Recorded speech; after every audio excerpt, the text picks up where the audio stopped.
आणि सदैव आहे. खरंच मनाला शांतता जरी लाभली असेल तरी सुद्धा जो प्रसंग आठवला की अजूनही मन माझं कधीवरून येतं. त्या प्रसंगाला सुसंगती या नारायणानं दिली आणि तो प्रसंग कोणता असेल तर माझा प्रिय भक्त राजकर्ता अंबरीश होय.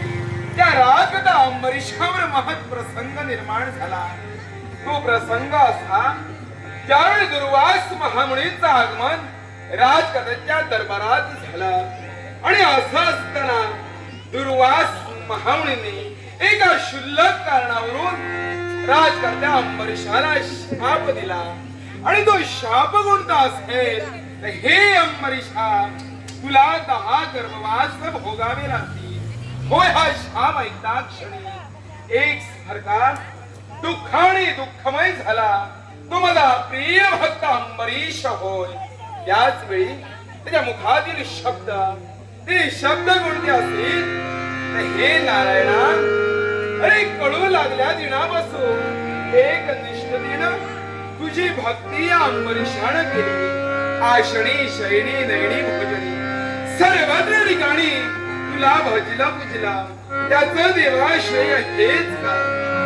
हे शब्द ऐकताच मूर्त मंत स्वरूपाचं दर्शन देण्याकरिता हा नारायण सिद्ध झाला. हे भक्ता हे अंबरीशा चिंता करू नको.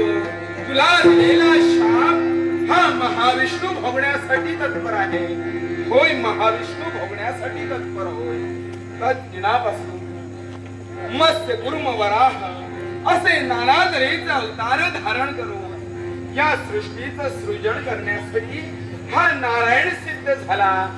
हे विश्व पालन करण्यासाठी जी घोर जबाबदारी मायेनं या नारायणावर दिली ती विश्व पालनाची होय.